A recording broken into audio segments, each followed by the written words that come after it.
سمندری سفر کے اعتبار سے اور اب آج کے ماڈرن دور میں بھی جس طریقے سے سی فوڈ کی اہمیت لوگوں کے سامنے آئی ہے کہ بیماریوں سے پاک گوشت جو ہے یہ وائٹ میٹ یہ سی فوڈ ہے، تو آج تو بہت بڑے پیمانے پر سمندری سفر ہوتا ہے اور اس قسم کے حالات سے لوگوں کو گزرنا پڑتا ہے۔ بہرحال اس کانٹیکسٹ میں یہ چونکہ ٹاپک سورہ یونس میں بھی بیان ہوا، اس کے علاوہ بھی کئی ایک صورتوں میں بیان ہوا، تو انصاف کا تقاضا ہے کہ اسی کانٹیکسٹ میں ایک بڑا اہم ترین واقعہ ہے جو ہماری مین سٹریم کی حدیث کی کتابوں میں آیا ہے، سنن نسائی کے اندر انٹرنیشنل نمبر کے مطابق 4072 نمبر حدیث ہے، مرتدین کے توبہ والے چیپٹر کے اندر، سنن نسائی کے اندر، اور وہ ہے سیدنا اکرمہ بن ابی جہل رضی اللہ تعالیٰ عنہ کی توبہ کا واقعہ۔ سیدنا اکرمہ ابو جہل کے بیٹے تھے، جو کہ آپ سمجھ لیں امت محمدیہ صلی اللہ علیہ وسلم کا فرعون تھا، اس کے بیٹے سیدنا اکرمہ رضی اللہ تعالیٰ عنہ۔ فتح مکہ کے موقع پر آپ صلی اللہ علیہ وسلم نے عام معافی کا اعلان فرما دیا، یہ اس حدیث میں آتا ہے، میں پوری حدیث بیان کرنے لگا ہوں، سنن نسائی انٹرنیشنل نمبر کے مطابق 4072 نمبر۔ فتح مکہ کے موقع پر آپ صلی اللہ علیہ وسلم نے عام معافی کا اعلان فرما دیا اور فرمایا کہ تمام کے لیے امن ہے سوائے 4 لوگوں کے، اور ان کا معاملہ ایسا ہے کہ اگر انہیں تم غلاف کعبہ میں بھی لپٹا ہوا پاؤ جو کہ حرم کی جگہ ہے، حرم میں آپ کسی کو ضرر کے ساتھ تھپڑ بھی نہیں مار سکتے، کوئی زمین سے کوئی پودا نہیں اکھاڑ سکتے، کسی کو تکلیف نہیں دے سکتے، اور پھر خانہ کعبہ اس حرم کا مرکز، اس کے غلاف میں بھی اگر چھپے ہوئے ہوں یہ 4 بندے، تو ان کے لیے کوئی معافی نہیں ہے، ان کو وہاں پر بھی قتل کر دینا۔ اور وہ 4 بندے کون سے تھے؟ نمبر 1 اکرمہ بن ابی جہل، نمبر 2 عبداللہ بن خطل، نمبر 3 مقیس بن سبابہ، اور نمبر 4 عبداللہ بن سعد بن ابی سرح۔ یہ 4 لوگ تھے جن کے بارے میں کیٹاگوریکل ڈیسیژن پروفٹ نے دے دیا صلی اللہ علیہ وسلم کہ ان کے لیے معافی کوئی نہیں، ان کے علاوہ سب کے لیے معافی ہے، کیونکہ انہوں نے اسلام کے خلاف کافی سازشیں کی اور مسلمانوں کو بہت زیادہ تکلیفیں دی۔ ان میں سے جو عبداللہ بن خطل تھا یہ غلاف کعبہ میں چھپ گیا، واقعی ایسا ہوا، تو صحابہ اکرام علیہم رضوان نے اسے پکڑ کر قتل کر دیا۔ دوسرا مقیس بن سبابہ، یہ بازار میں سے گزر رہا تھا، صحابہ اکرام علیہم رضوان نے اسے پہچان لیا اور پکڑ کر وہیں پر اس کو قتل کر دیا۔ تیسرے یہ اکرمہ بن ابی جہل تھے، یہ جو ہے اپنی جان بچا کر وہاں سے جزیرہ نما عرب کو چھوڑ کر سمندری سفر میں نکل گئے۔ اللہ کا کرنا یہ ہوا کہ جب یہ جس کشتی میں سوار تھے وہ کشتی جب عین سمندر کے وسط میں پہنچی تو بہت زور سے طوفان آیا، اس قدر طوفان آیا اور بڑی بڑی پہاڑ جتنی موجیں آئیں کہ ان سب کو یہ یقین ہو گیا کہ اب ہم اس میں ڈوب جائیں گے۔ تو وہ مشرکین عرب، شرک کرنے والے بت پرست لوگ، انہوں نے وہاں پر اللہ کو مدد کے لیے پکارنا شروع کر دیا کہ اے اللہ تو ہی ہمیں آج نجات دے سکتا ہے، تیرے علاوہ کوئی اور ہستی نہیں دے سکتی۔ تو اکرمہ بن ابی جہل اس وقت فوراً ان کا ذہن اس طرف گیا کہ یار یہی بات تو آپ صلی اللہ علیہ وسلم زمین پر کرتے ہیں کہ ایک اللہ کو پکارو، وہی تکلیف دور کرنے والا ہے، بتوں سے کچھ نہیں ہوتا، اللہ کے غیر سے کچھ نہیں ہوتا۔ اور اب یہ بت پرست پوری زندگی آپ صلی اللہ علیہ وسلم کے دشمن رہے، اب سمندر کے اندر آ کر انہوں نے بھی اللہ کو پکارنا شروع کر دیا، تو انہوں نے کہا بھائی اللہ کو کیوں پکار رہے ہو، اب اپنے بتوں کو کیوں نہیں پکارتے ہو، لات کو، عزا کو، حبل کو۔ تو انہوں نے کہا وہ بت ادھر کام نہیں آتے، اس سے صرف اللہ ہی نجات چھڑا سکتا ہے، نجات اللہ ہی دے سکتا ہے، اس مصیبت سے جان وہی چھڑا سکتا ہے۔ تو اس وقت اکرمہ بن ابی جہل نے دل میں یہ نیت کی کہ اے اللہ اگر آج تو نے مجھے بچا لیا تو میں جا کر محمد صلی اللہ علیہ وسلم کے ہاتھوں میں ہاتھ دے کر اسلام قبول کر لوں گا، کیونکہ وہ بڑے شفیق اور درگزر فرمانے والی ہستی ہیں۔ یہ انہوں نے دل میں اللہ تعالیٰ سے دعا کی، وہ دعا قبول ہو گئی، ان کو نجات مل گئی، تو وہ فوراً جیسے ہی ساحل پر پہنچے آپ صلی اللہ علیہ وسلم کی خدمت میں حاضر ہو کر ہاتھوں میں ہاتھ دے کر اسلام قبول کر لیا۔ آپ صلی اللہ علیہ وسلم نے ان کا اسلام ایکسیپٹ بھی کر لیا، سیدنا اکرمہ بن ابی جہل رضی اللہ تعالی عنہ، اور پھر یہ پکے مؤمن بھی ثابت ہوئے۔ سیدنا خالد بن ولید کے یہ قریبی رشتہ دار تھے، اور جنگ یرموک میں جب رومن امپائر کو گرایا گیا سیدنا عمر فاروق رضی اللہ تعالیٰ عنہ کے مبارک دور میں، تو اس وقت مسلمانوں کی طرف سے جو بڑے بڑے 4 سپہ سالار تھے ان میں سے ایک یہ تھے، یعنی ٹاپ آف دا لسٹ تو سیدنا ابو عبیدہ بن جراح تھے، پھر سیدنا خالد بن ولید، سیدنا یزید ابن ابی سفیان جو کہ حضرت امیر معاویہ رضی اللہ تعالیٰ عنہ کے بڑے بھائی تھے، اور انہی کی وجہ سے حضرت امیر معاویہ رضی اللہ تعالیٰ عنہ بھی پھر بعد میں منظر عام میں آئے۔ اصل میں یہ پرسنالٹی تھی یزید بن ابی سفیان، جو یزید ابن معاویہ کے تایا لگتے تھے، اور معاویہ بن ابی سفیان کے بڑے بھائی یزید بن ابی سفیان، اور چوتھے یہ سیدنا اکرمہ بن ابی جہل رضی اللہ عنہم اجمعین۔ تو یہ ان میں شامل تھے. جنگ یرموک میں انہوں نے بہادری کے جوہر دکھائے اور اسی دوران یہ شہید بھی ہو گئے. سیدنا اکرمہ بن ابی جہل آپ دیکھ لیں 3-4 سال صرف اسلام کی حالت میں گزارے ہیں اور اللہ تبارک و تعالیٰ نے ان کو کس مرتبے پر پہنچا دیا کہ باپ جو ہے وہ اس امت کا فرعون ہے اور سیدنا اکرمہ بن ابی جہل رضی اللہ تعالیٰ عنہ ہے. یعنی پوری امت جتنا بھی مرتبہ کوئی حاصل کر لے سیدنا اکرمہ بن ابی جہل تک نہیں پہنچ سکتی کیونکہ صحابی تھے اور پھر صحابی بننے کے بعد واقعی انہوں نے صحابیت نبھائی بھی. اسلام کے لیے انہوں نے جان دی. اگر وہ اسلام کے دشمن تھے تو جان بھی اپنی پھر اسلام کے لیے انہوں نے اللہ تعالیٰ کی راہ میں قربان کی. اللہ تعالیٰ ان سے راضی ہو اور اللہ تعالیٰ ان کے نیک کاموں کا انہیں اجر عطا فرمائے, ان کی برائیوں سے درگزر فرمائے, آمین. یہ 3 بندے ہو گئے. چوتھا جو عبداللہ بن سعد بن ابی سرح تھا, یہ سیدنا عثمان غنی رضی اللہ تعالیٰ عنہ کا رشتہ دار تھا اور سیدنا عثمان ذرا نرم دل تھے. انہوں نے اپنے اس رشتہ دار کو چھپا لیا بجائے یہ کہ آپ صلی اللہ علیہ وسلم کے حکم پر عمل کرتے. ان کے اندر جو ایک شفقت کا مادہ پایا جاتا تھا, سمجھ لیں ان کی ایک کمزوری تھی, اس کمزوری کی وجہ سے انہوں نے ان کو چھپا لیا. اور یہ کمزوری ان کی صحابہ کرام علیہم رضوان کو معلوم تھی. سنن نبی داؤد کے اندر حدیث موجود ہے کہ سیدنا عمر ابن خطاب رضی اللہ تعالیٰ عنہ امیر المومنین نے اپنے ایک ساتھی کو جو ہے وہ ایک عیسائی پادری کے پاس بھیجا اور کہا کہ بتاؤ کہ تمہاری کتابوں میں میرے بارے میں کیا لکھا ہوا ہے. عیسائی یا یہودی تھا وہ پادری. تو اس نے بتایا کہ آپ جو ہے وہ اہنی دیوار ہے, لوہے کی دیوار ہے. اور یہ تو بخاری اور مسلم کی حدیث ہے کہ میری امت اور فتنوں کے درمیان ایک دروازہ ہے, جب اس دروازے کو توڑ دیا جائے گا تو میری امت پر فتنے شروع ہو جائیں گے اور وہ دروازہ عمر ہے. یعنی سیدنا عمر کی شہادت امت پہ فتنہ جو سب سے بڑا ٹوٹا ہے وہ سیدنا عمر کی شہادت ہے رضی اللہ تعالیٰ عنہ. سیدنا ابو بکر اور عمر رضی اللہ تعالیٰ عنہما کی خلافت راشدہ جو ہے یہ خلافت راشدہ محفوظہ ہے. یہ اللہ تعالیٰ کی طرف سے اسپیشل پروٹیکشن ہے, یہ محفوظ خلافت ہے. لیکن اس کے بعد جو 2 خلافتیں ہیں سیدنا عثمان اور سیدنا علی رضی اللہ عنہما, یہ خلافت مفتونہ ہے, فتنوں کا دور ہے. اور وہ سب سے بڑا فتنہ سیدنا عمر کی شہادت. تو آپ نے فرمایا کہ اس سے پوچھو کہ میرے بعد جو خلیفہ بنے گا تمہاری کتابیں کیا کہتی ہیں. تو سورہ الفتح میں آیا نا کہ نبی صلی اللہ علیہ وسلم کے صحابہ کرام کا ذکر جو ہے تورات اور انجیل کے اندر موجود ہے. محمد رسول اللہ والذین معه اشداء علی الکفار رحماء بینہم تراہم رکعا سجدا یبتغون فضلا من اللہ. اس کے بعد آگے چلتا ہے کہ مثلہم فی التوراۃ ومثلہم فی الانجیل. ان کا ذکر جو ہے وہ تورات اور انجیل کے اندر بھی اللہ تعالیٰ نے ان کی خوبیوں کا ذکر کیا. تو انہوں نے کہا آپ کے بعد جو خلیفہ ہوگا وہ ہوگا تو نیک, لیکن اس میں ایک کمزوری پائی جاتی ہوگی, وہ رشتہ داروں کے معاملے میں کمزور ہوگا, اپنے رشتہ داروں کو نوازے گا.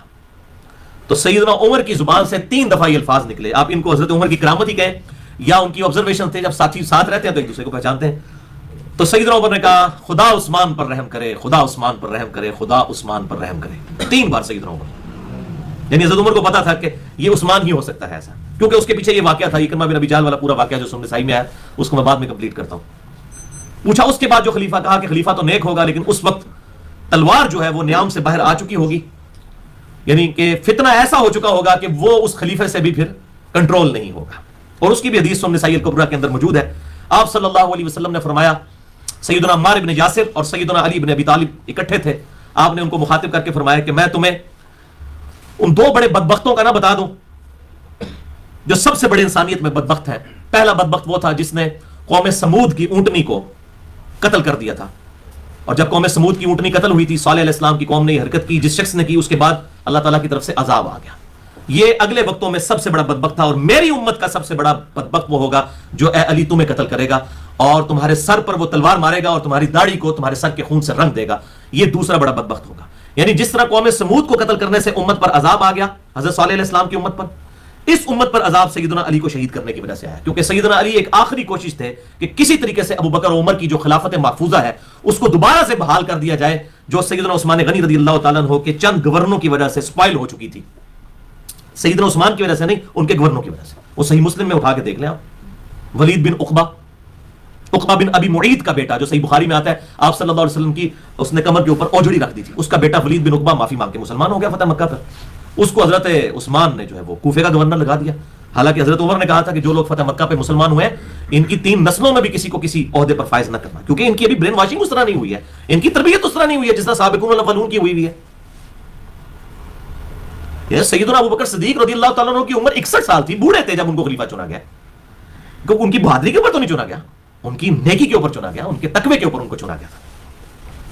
بعد سیدنا عثمان کی نیت یہ تھی کہ میں تالیف قلب کے لیے نیو مسلمز کو عہدوں پر لگاؤں. وہ عہدوں پر تو لگایا, لیکن انہوں نے پھر جو گل کھلائے وہ صحیح مسلم کھول کر آپ دیکھ لیجئے، شراب والے چیپٹر کے اندر شراب کی جو سزا کی حدود والا چیپٹر ہے، تو یہی ولید بن عقبہ اس نے کوفے کی جامعہ مسجد میں شراب پی کر فجر کی نماز پڑھائی، فجر کی نماز شراب پی کر، اور سلام پھیر کے کہتا ہے میں 2 پڑھائیاں نے کہ 4 پڑھائیاں نے. اب صحابہ کرام قریب آئے، انہوں نے سونگا تو اس کے منہ سے بدبو آ رہی تھی. انہوں نے حضرت عثمان غنی رضی اللہ، یعنی کہ اس کی کافی دفعہ ایکٹیویٹیز ہوئی، الٹیمیٹلی حضرت عثمان غنی کو انہوں نے خط لکھا اور اس کو کہا کہ تجھے تو ہم نے اپنا گورنر اب نہیں رہنے دینا. ابو موسیٰ اشعری رضی اللہ تعالیٰ عنہ کو گورنر بنا لیا، لوگوں نے خود ہی ڈسین کر لیا. یہ اب مینجمنٹ لوز ہو گئی سیدنا عثمان کی کہ ان کی مرضی کے بغیر لوگوں نے ان کے خلیفے کو، ان کے گورنر کو معزول کر کے تو ابو موسیٰ اشعری کو لگا دیا رضی اللہ تعالیٰ عنہ، اور عثمان کو خط لکھ دیا کہ بھائی آپ کا گورنر ہم نے معزول کر لیا. اب پریکٹیکلی تو یہ بہت بڑی تھریٹ تھی حضرت عثمان کے لیے کہ خلیفہ وقت موجود ہے ان کی مرضی کے بغیر، لیکن معاملہ بھی ایسا تھا. اچھا، اس واقعے کا ذکر اشارتاً صحیح بخاری میں بھی ملتا ہے حضرت عثمان والے چیپٹر کے اندر، صحیح مسلم میں پوری ڈیٹیل ہے. اب وہ لایا گیا حضرت عثمان کے پاس، حضرت عثمان نے کہا کہ اس کو تو میں کوڑے لگاؤں گا، اور میں سن رہا ہوں کہ لوگ کہہ رہے ہیں کہ یہ رشتہ دار ہے اور یہ ہے وہ ہے، میں تو اس کو نہیں رشتہ داری کی وجہ سے چھوڑتا. تو آپ نے سیدنا علی سے کہا کہ علی اٹھو اور اسے کوڑے لگاؤ. صحیح مسلم. سیدنا علی رضی اللہ تعالیٰ عنہ نے حضرت حسن ابن علی اپنے بیٹے سے کہا، حضرت حسین کے جو بڑے بھائی تھے، کہ حسن اٹھ اور اسے کوڑے لگا، وہ شراب کی سزا ہے، کوڑے لگائے جائیں گے. تو حضرت عثمان، حضرت جو حسن ابن علی تھے وہ غصے میں آ گئے. انہوں نے کہا کہ جو شخص ان کی میٹھی کھاتا ہے وہی ان کی کڑویاں بھی چکھے، ہمیں کیوں دشمنیاں لگواتا ہے ان کے ساتھ. یعنی وہ حضرت عثمان کی طرف کنایا انہوں نے کیا کہ حضرت عثمان نے اس کو لگایا تھا، اب جب کوڑے مارنے کی باری آئی ہے تو خود لگائیں اس کو، کیونکہ اس وقت قبائلی تعصب بھی بہت تھا نا، وہ بنو امیہ سے تھا، یہ بنو ہاشم سے تھے. انہوں نے کہا ساڑھے متے کو لاندے ہو. وہ بڑے سخت لفظ بولے اور کہا کہ جو ان کی میٹھی کھاتا ہے وہی کڑوی بھی چکھے، ہم کیوں چکھے. اور یہ کہہ کے غصے سے وہاں سے چلے گئے. انہوں نے اپنے باپ کی بھی بات نہیں مانی. یعنی اتنا ریونج پایا جاتا تھا. یہ بالکل جھوٹ بولتے ہیں کہ جی عبداللہ بن سبا تھا جس نے، ایک عبداللہ بن سبا نے 40-50 ہزار صحابہ کی مت مار دی، نعوذ باللہ من ذالک. وہ بیوقوف تھے، اتنے سمجھدار لوگ تھے. یہ پالیسیز تھیں جن کا ریونج پھر سامنے آیا. کوئی عبداللہ بن سبا والا رولا نہیں ہے. عبداللہ بن سبا کا فتنہ بعد میں آیا ہے. حضرت عثمان کی شہادت میں اس کا ایک رتی برابر بھی کوئی حصہ نہیں، وہ فتنہ اس میں موجود ہی نہیں تھا. یہ تو فتنہ ہی بہت بات کی پیداوار ہے. اسی لیے آپ کو کسی حدیث کی کتاب میں نہیں ملے گا کہ عبداللہ بن سبا کوئی تھا اور اس نے حضرت عثمان کے خلاف اس طریقے سے مہم چلائی. کسی حدیث کی کتاب میں، حدیثوں میں تو بخاری مسلم میں تو یہ مل رہا ہے. اچھا، اب وہ انہوں نے، حضرت حسن نے تو کوڑے لگانے سے انکار کر دیا، تو پھر ایک اور شخص وہاں بیٹھا تھا، ان کو حضرت علی نے کہا تو انہوں نے کوڑے لگائے. 40 جب ہوئے تو انہوں نے کہا کہ بس کرو، 40 بہت ہے. حضرت عمر فاروق 80 لگوایا کرتے تھے، آپ صلی اللہ علیہ وسلم 40 لگوایا کرتے تھے. دونوں درست ہے، لیکن میں آپ صلی اللہ علیہ وسلم کی سنت کو اڈاپٹ کروں گا، 40 لگا کے چھوڑ دیا. تو اس طریقے سے یہ سارے ایشوز پائے جاتے تھے سیدنا عثمان رضی اللہ تعالیٰ عنہ کے اندر جو شفقت کا پہلو تھا. بل بات کہاں سے کہاں نکل گئی، واپس آئے سنن نسائی انٹرنیشنل نمبر کے مطابق 4072 نمبر. تو چوتھا یہ تھا عبداللہ بن سعد بن ابی سرح. یہ سیدنا عثمان کا رشتہ دار تھا. آپ صلی اللہ علیہ وسلم نے اتنا سخت حکم دیا تھا کہ غلاف کعبہ میں بھی چھپا ہو تو قتل کر دو. سیدنا عثمان نے اسے چھپا لیا اور لا کر آپ صلی اللہ علیہ وسلم کی خدمت میں پیش کیا اور کہا کہ یا رسول اللہ صلی اللہ علیہ وسلم اسے معاف کر دیجئے. اچھا، اس پہ آپ صلی اللہ علیہ وسلم کو غصہ سب سے زیادہ تھا. اس کی وجہ یہ تھی کہ یہ کاتب وحی بھی تھا اور اس کے باوجود مرتد ہو گیا تھا. یہ اسلام لایا، کاتب وحی تھا، مرتد ہو گیا. ایک تو وہ کاتب وحی ہے نا جس کا بخاری اور مسلم میں آتا ہے کہ وہ مر گیا، اسی حالت میں زمین میں دفناتے تھے، زمین اسے قبول نہیں کرتی تھی. آپ صلی اللہ علیہ وسلم کے معجزات والے چیپٹر میں 3 دفعہ دفنایا، 3 دفعہ زمین نے باہر پھینک دیا. ظاہر ہے کاتب وحی کا مرتد ہو جانا پروفٹ کی جو پروفٹ ہوڈ ہے اس کو چیلنج کرنے والی بات ہے. تو کوئی ایسا معاملہ تو نہیں ہے. تو یہ کاتب وحی تھا اور مرتد ہو گیا، اور اس کا ذکر بھی سنن نسائی میں انٹرنیشنل نمبر کے مطابق 4074 نمبر حدیث میں موجود ہے. ابن عباس کہتے ہیں کہ کاتب وحی تھا اور مرتد ہو گیا.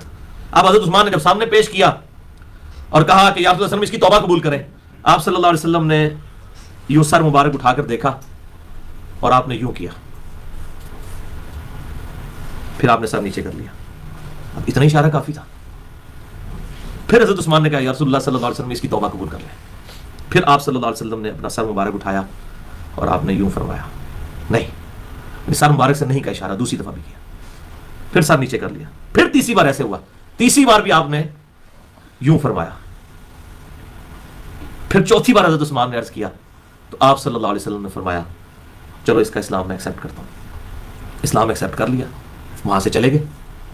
جب چلے گئے تو آپ صلی اللہ علیہ وسلم نے باقی اصحاب سے فرمایا یار تم میں کوئی ایک ایسا شریف انسان بھی نہیں تھا کہ تم دیکھ رہے ہو کہ میں نے 3 دفعہ انکار کیا کہ اسے اٹھ کر قتل کر دیتا، جبکہ میں نے یہ بات فرمائی تھی غلاف کعبہ میں بھی چھپا ہوا تو قتل کر دینا، اور تم دیکھ بھی رہے ہو کہ 3 دفعہ میں نے انکار کیا ہے، تم میں سے کسی شخص نے اٹھ کے اسے قتل کیوں نہیں کر دیا؟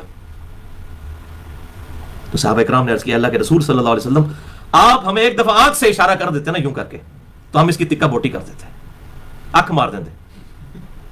آپ نے فرمایا نہیں، نبی کی یہ شان نہیں کہ وہ آنکھ سے اشارہ کرے. نبی جس اخلاق کے درجے کے اوپر فائز ہے وہ آنکھ سے اشارہ نہیں کر سکتا.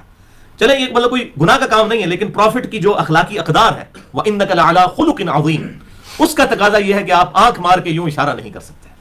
تو آپ نے فرمایا یہ نبی کی شان نہیں کہ وہ آنکھ مارے. بہرحال اے پھر جناب جو کہتے ہیں نا گاٹے فٹ ہو جانا، اے بندہ پھر گاٹے فٹ ہو گیا. حضرت عثمان نے انہوں بچا کے لیا، لیکن سیدنا عثمان کی شہادت میں بھی جن لوگوں کے کردار تھا اس میں یہ بھی شامل ہوا.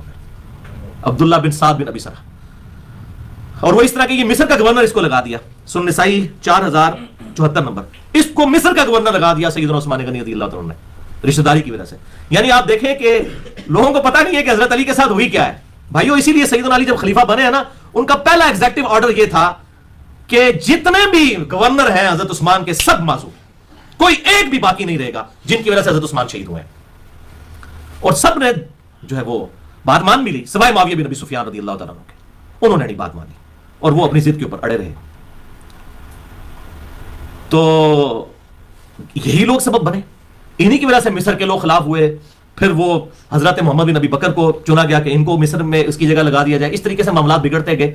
بہرحال میرے نزدیک یہ ہے کہ سیدنا عثمان غنی رضی اللہ تعالیٰ عنہ کی شہادت ان کی غلطیوں کا کفارہ بنی ہے، کیونکہ یہ صحیح احادیث کے اندر بخاری اور مسلم میں کئی ایک احادیث اس طرح کی آتی ہیں کہ انسان پہ جو تکلیفیں آتی ہیں وہ اس کے گناہوں کا کفارہ بن جاتی ہیں. حتیٰ کہ بخاری اور مسلم میں الفاظ ہیں مسلمان کے پاؤں میں کانٹا بھی چپ جائے تو اللہ تعالیٰ اس کے بدلے بھی اس کے گناہ معاف کرتا ہے. تو یہ سیدنا عثمان کی شہادت جو ہے بیسیکلی ان کی ان غلطیوں کا کفارہ بن گئی جو غلطیاں انہوں نے بدنیتی سے نہیں کی تھی، لیکن بہرحال غلطیاں تو تھیں. وہ معصومیت کا عقیدہ تو ہمارا اہل سنت کا کسی بھی شخص کے لیے نہیں ہے انبیاء کے علاوہ. تو اور بخاری میں وہ حدیث بھی موجود ہے کتاب التعبیر چیپٹر میں، ایک صحابی نے جو خواب دیکھی تھی کہ آپ صلی اللہ علیہ وسلم جو ہے وہ ایک رسی لٹکی ہوئی ہے آسمان سے اور گھی اور شہد ٹپک رہا ہے اور بادل کا سایہ، آپ صلی اللہ علیہ وسلم اس رسی سے اوپر چڑھ گئے. پھر ایک دوسرا شخص بھی اوپر چڑھ گیا، پھر ایک تیسرا شخص بھی اوپر چڑھ گیا، اور جب چوتھا شخص چڑھنے لگا تو وہ رسی ٹوٹ گئی. پھر حدیث کے الفاظ ہیں کہ اس رسی کو اس شخص کے لیے جوڑ دیا گیا اور پھر وہ بھی اوپر چڑھ گیا. تو آپ صلی اللہ علیہ وسلم بھی چڑھ گئے، پہلا شخص، دوسرا سیدنا ابوبکر، پھر سیدنا عمر، پھر تیسرے نمبر پہ جب سیدنا عثمان جو ان میں سے چوتھے تھے وہ جب رسی پہ چڑھنے لگے تو رسی ٹوٹ گئی. وہ رسی ٹوٹنا بیسیکلی وہی چیز تھی کہ وہ خلافت اس طرح نہیں تھی جس طرح ابوبکر عمر کی تھی رضی اللہ تعالیٰ عنہ. اور پھر اس میں الفاظ ہیں اس کے لیے رسی کو جوڑ دیا گیا. یعنی سیدنا عثمان کی شہادت ان کی ان غلطیوں کا کفارہ بن گئی رضی اللہ عنہم اجمعین. لہٰذا آج کی ڈیٹ میں کسی بھی صحابی کے بارے میں ہم لعنت کرنے کے قائل نہیں، چاہے جائے کہ سیدنا عثمان جو خلیفہ راشد بھی ہوں، ان کی نیکیاں جو ہیں ان کے گناہوں پر بھاری تھیں، ان کی غلطیوں پر بھاری تھیں. اللہ تبارک و تعالیٰ نے انہیں دنیا سے پاک و صاف کر کے الحمدللہ اٹھایا. تو یہ ایک پورا واقعہ تھا. اس حوالے سے میں نے اسے انصاف سمجھا کہ اسے ریکارڈنگ میں لے آیا جائے کہ یہ اس طریقے سے یہ معاملہ ہوا ان چار بندوں کا. تو اکرمہ بن ابی جہل رضی اللہ تعالیٰ عنہ انہوں نے اسلام قبول کر لیا، باقی دو بندے قتل ہو گئے اور چوتھے بندے کو سیدنا عثمان نے چھپا لیا اور پھر آپ صلی اللہ علیہ وسلم کی خدمت میں پیش کیا. تو آپ نے تو قبول نہیں کیا 3 دفعہ، چوتھی دفعہ پھر آپ صلی اللہ علیہ وسلم نے ایز اے لاسٹ ریزارٹ اس کو ایکسیپٹ کیا کہ اس کا معاملہ بھی پھر آپ نے دیکھا بعد میں کیا ہوا. بہرحال یہ بھی صحابی تھے، ہم ان کو رضی اللہ تعالیٰ عنہ ہی کہیں گے. سیدنا عبداللہ بن سعد بن ابی سرح یہ صحابی تھے. یہ پھر حضرت امیر معاویہ کے ساتھ بھی رہے بعد میں، لیکن بعد میں پھر ایک ایسا واقعہ ہوا کہ ان کو جو تاریخ کی کتابوں میں ملتا ہے، حدیث میں تو اتنی ڈیٹیل نہیں آئی ہے، لیکن جب ان کو یہ بات پتہ چل گئی کہ حضرت امیر معاویہ رضی اللہ تعالیٰ عنہ کا جو سٹانس ہے قتل عثمان والا، یہ سٹانس بیسیکلی یہ نہیں ہے، اس کے پیچھے کوئی اور نیت کر فرما ہے، تو پھر یہ ان کا ساتھ بھی چھوڑ گئے. یعنی ان کو بالکل آخری وقت میں پتہ چلا کہ حضرت امیر معاویہ کی جو بغاوت تھی علی بن ابی طالب کے خلاف، وہ قتل عثمان کی وجہ سے نہیں تھی، انٹینشن کچھ اور تھی. تو یہ اس وقت پھر آخری وقت میں ان کا ساتھ بھی چھوڑ گئے. یہ ہماری اتھینٹک جو تاریخ کی کتابیں ہیں ابن کثیر اور طبری اور باقی کتابوں کے اندر یہ چیزیں ملتی ہیں. تو بہرحال ان کا آخری وقت جو ہے وہ بڑا اچھا پھر اس اعتبار سے کہ ان کو توبہ نصیب ہو گئی اس حوالے سے. اسی لیے مولانا مودودی رحمہ اللہ نے خلافت و ملوکیت کے اندر ان کو کنڈیم ضرور کیا، لیکن اس کے بعد پھر ان کا ذکر بھی بڑے اچھے طریقے سے کیا کہ پھر وہ ایک اچھے مسلمان بھی بعد میں ثابت ہوئے رضی اللہ عنہم اجمعین. اللہ تعالیٰ ان سب کے سب جن لوگوں کا میں نے ذکر کیا ان کی غلطیوں سے درگزر فرمائے، اور اللہ تبارک و تعالیٰ ان کے جو اسلام کے لیے خدمات ہیں ان خدمات کو ان کی غلطیوں کا کفارہ بنا دے. آمین.